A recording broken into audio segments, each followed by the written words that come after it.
Hello and welcome to the Wedding Chit Chat podcast. If you're planning your wedding and feeling overwhelmed, grab a drink and keep listening.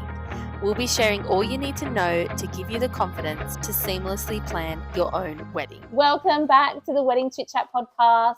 You are joined with Natalie. And me, Lauren. Hello. Woo! So good to be back. And today we are talking about family dynamics, kids, no kids, what our inputs are. Yeah, the Can't nitty gritty. wait to get into it. Yeah, fantastic. So guys, family dynamics, it's a big sort of like issue that comes up, I feel, when couples are planning their weddings. From a wedding planner's perspective, I've seen a lot of couples with added stress, like when they're dealing with aunties and uncles and people who want their input in their wedding and things like that come up when you're planning a wedding. So we want to talk about that and see how we can help out. Yeah, we see it a lot as well on the wedding forums and like all us. So as a celebrant and an MC, all the vendors kind of have different areas that we kind of help out with. So yeah, definitely. And we're also going to be talking about no kids or kids, which way to go, how to let people down gently and how to go about it. Yeah, or not, or how to include kids in your wedding. So I want to bring out first an example of a family dynamics that sort of it was unheard of. I didn't know this sort of stuff was happening, but it's sort of like The Bride Wars, that movie. Where there's two friends. I love it, but like there's two friends who choose the same date for a particular reason. But this is like a real life situation where two friends sort of had like a little falling out, both got engaged. One chose a specific wedding date. The other one heard about it and booked the same wedding date in spite of the other friend booking that. And it caused a real nuisance. It was a nuisance because a lot of the guests that the bride wanted were also invited to the other friend's wedding. So it was really difficult for the first bride who did the right thing to deal with, like, when planning her wedding. So my sort of advice to that bride was just continue planning your wedding, because when someone else, like a friend or an ex-friend, does something in spite, like they did this in spite of her. So I feel like people, when they get the save the dates, they'll know who sent the date first, who did it in spite of the other person. So I feel like that leaves like a bad taste in their mouth to go to the other wedding who invited them second. So I just said continue planning it, and it turned out to be the best decision for them, and they just had the best time. So it was really good in the end. Well, it would do. And I think the other thing is too, so anytime you're planning a wedding and people can't make it, sometimes there's legitimate reasons. But like if they were to go to this new couple's wedding, like the one that was done in spite, then then you know they've explained exactly what their relationship is to you, and you kind of don't have to question it. That's right. You know what? And it cuts those numbers of the people that that didn't really want to be there for you. No, I totally get it. And I love that this couple just went ahead and did that, because the date was actually sentimental to them. So it was like, it wasn't sentimental to the other person. But they just did it like for no good reason. So it even like they were considering moving the date, and I just thought, I love how wholly you're backing your OG bride, which by the way, it sounds like, because I thought for a second, you know what, that couple to deserve stop it. like this stress and stuff, they could move it, but they really wanted that date, you know. I thought, no, like they wanted it, they chose it, and then found out, like after they sent the save the dates, they found out, you know. Icky. I'm just like, no, you just stand your ground. I will back you. It's going to be fine, and it was amazing.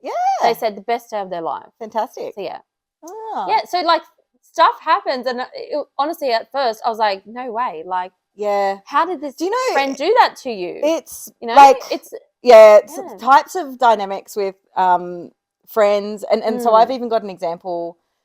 It's actually complete opposite to that, but I want to share it because, like, what a downer that bitch was. Well, that's a downer. Tries to steal the date. That's right. I had a mum, so it was an older couple with adult kids and everything, right? And so second marriage for both of them, and they were just the sweetest things. Like, I just adored them. So they contacted me looking for an elopement, and then I like to find out a little bit more. So originally they were like, oh, we're just going to go up to a nice hotel in the Blue Mountains, just do a quick legals only, whatever. Yeah. The way that this evolved, and didn't want to like get dressed up and make a big deal of it. And they're like, oh, no, it's her second wedding.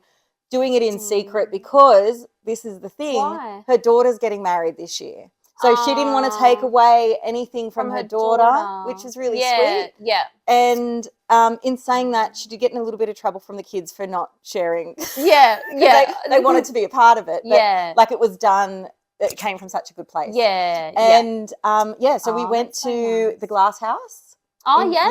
Yeah. Shout out to Nicole. Yes. And so, they were both the witnesses. So it was just really intimate. Yeah. It was incredibly romantic. She did wear a great dress. He wore a great, I don't know if he did suit, but like it just all came together. Yeah. So beautiful. And see, that's so nice where she didn't want to like upset the daughter and say, oh, I'm going to get married first. Yeah. And like, it's, Yeah.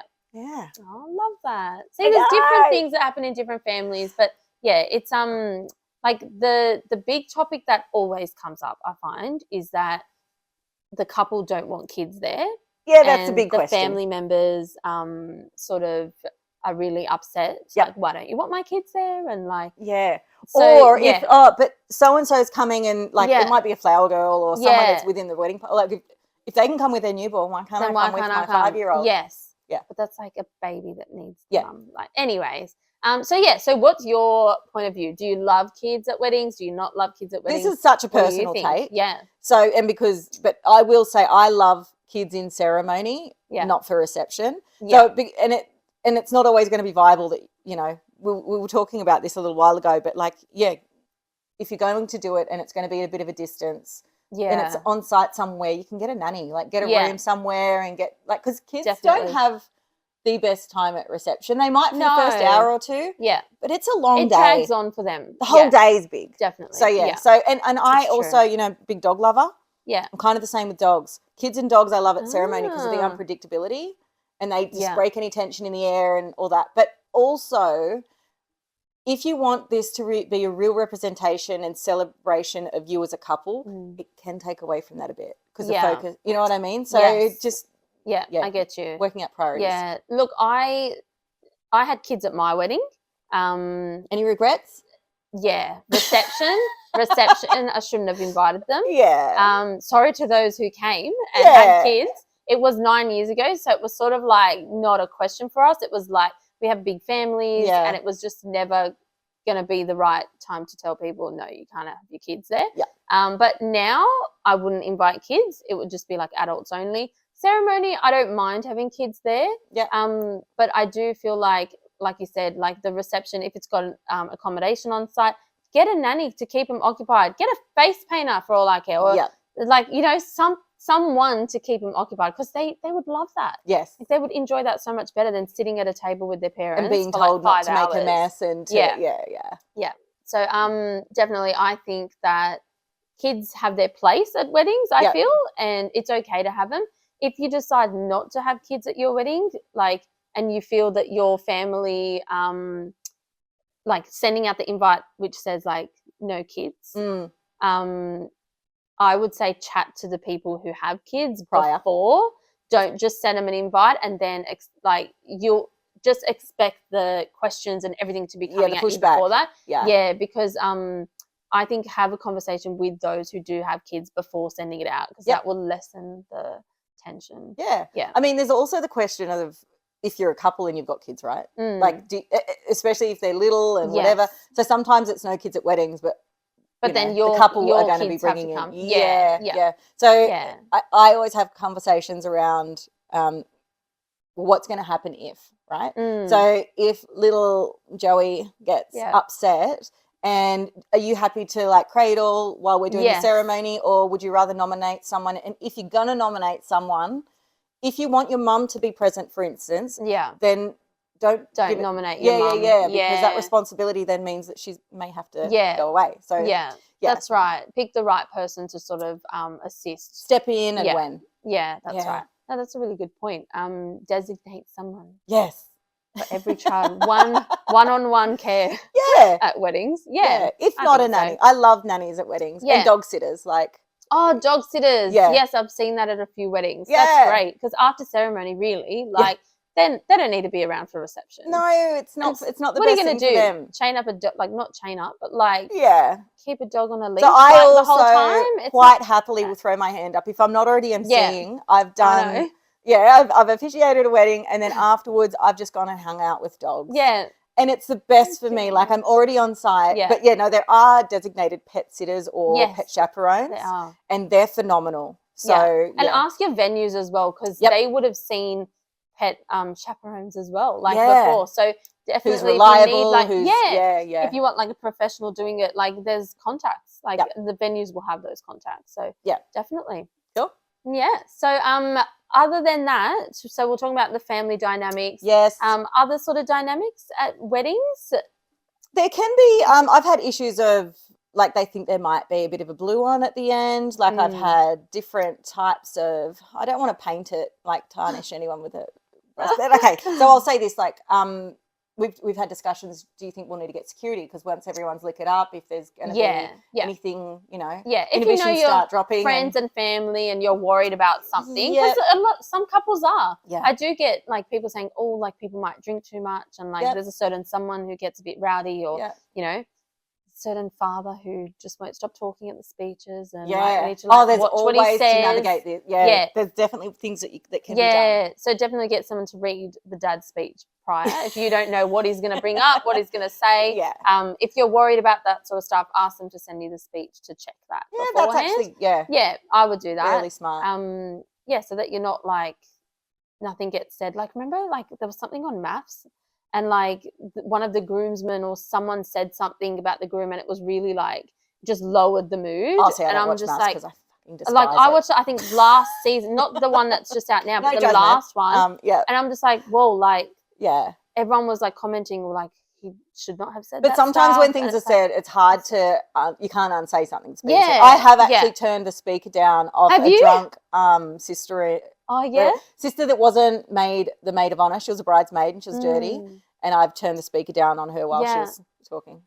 She wasn't even giving a speech; she just grabbed the mic, and I was like, "I love that, Lauren." Read the room. If this is not going well, you're on mute. Yeah. Technical difficulties. Yeah, no. So we'll come back. Oh, maybe take a seat. Shut it off and then grab the mic off. Maybe take a seat now. We'll work it out later. Yeah.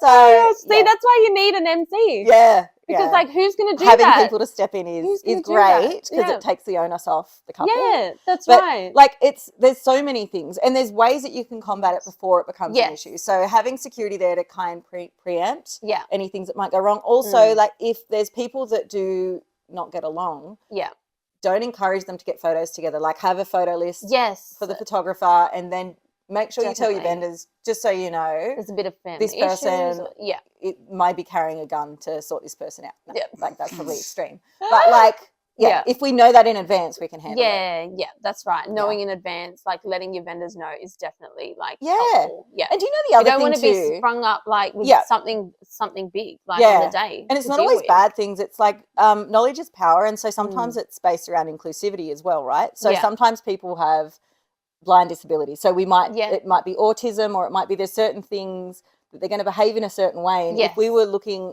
at any other time, it might just be that they need to be brought in. Things need to be handled totally get it. delicately. But if we know situations, you're right, we'll look at it differently. That's absolutely right. That's right. Yeah. Oh, cool.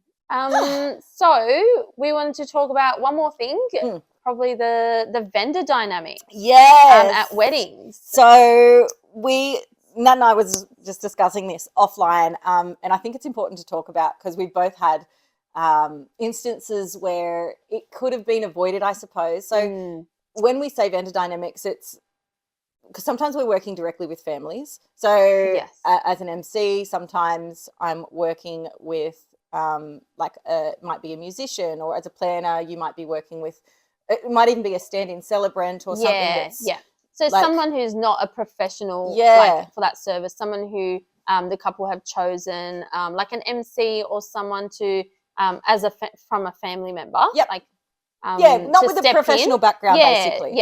So it's just managing those relationships as well and expectations. So just just remembering that we are human, that we're doing what we love, we're running a small business, and sometimes things and this is what we do for a living.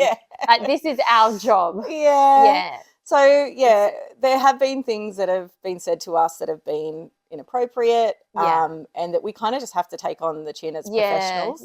I feel the same, because like on the day, a few things have happened in the past where people have said certain things to me, and then I can't go and tell the bride and groom, like, oh, this person said such and such, because I'm professional at what I do. So I don't like to kill the mood or make anyone feel like I'm dealing with things where they don't really need to know. The day is about them, so I don't go and approach them and tell them. But I feel like sometimes after the wedding, I feel like leaving reviews for like people, but I'm just like, they're not a business, so I can't leave them a review. But honestly, like, just the dynamics and the, like, if you're choosing someone to, as from a family member, to be part of the wedding in a big way, making sure that the other vendors are being treated right, and like vice versa as well. So definitely something to consider. I think that, I know we can talk about vendor dynamics in a whole other episode. Like just a safe space where like, if there's any other vendors out there who have stories that they would like to share, or just vent, because we can't do it publicly. We can't go online and do these things. So we're treading very carefully, because we're talking of our own experiences. So we might get a few anonymous ones in, so we can speak for you. We can give you a voice on some things that have happened. I'm just trying to be pretty diplomatic here, and I don't want to share anything direct, but there have been some doozies. So definitely. We might even I'll enter it in as an anonymous story of my own. You wouldn't believe the shit that I just had to I just had to deal with. And it's not a reflection of the couple either. No, it's not. But the people that they select, or and it's maybe anyway, I don't want to talk about it because I feel like I'm going to put my foot in it. No, but please just remember, we're human. We're human. And we're here for you. And we work for the couple. So sometimes even if we wanted to say something that did go wrong or something that bothered us, we don't, because we don't want to ruin it for you. Because just because it's going to make us feel better. If it's going to ruin your day, we have to remain tightly. That's it. All right. And so any, like, from our couples, from anyone listening. Stories. Yes. So we want to hear anything weird that's happened at a wedding, or anything weird that you're dealing with, or wondering about in the lead up to your wedding. Anything you want to get off your chest or get some advice about. So it's open to everyone. Couples, the weird and the wonder, right? So the weird stories, the things you're thinking about, and for vendors, same goes. Or if you just want to have a vent, you're welcome to do so. Thanks so much, guys. It's been a pleasure. It's been so great to chat about this. Until our next episode, you can find us on every podcast platform you get your podcast from. Apple Podcasts, Amazon Music, Spotify. This season is also on YouTube, so go and check us out there. And thank you. The Wedding Chit Chat Podcast. Thank you, everybody. Bye. Thank you. Bye.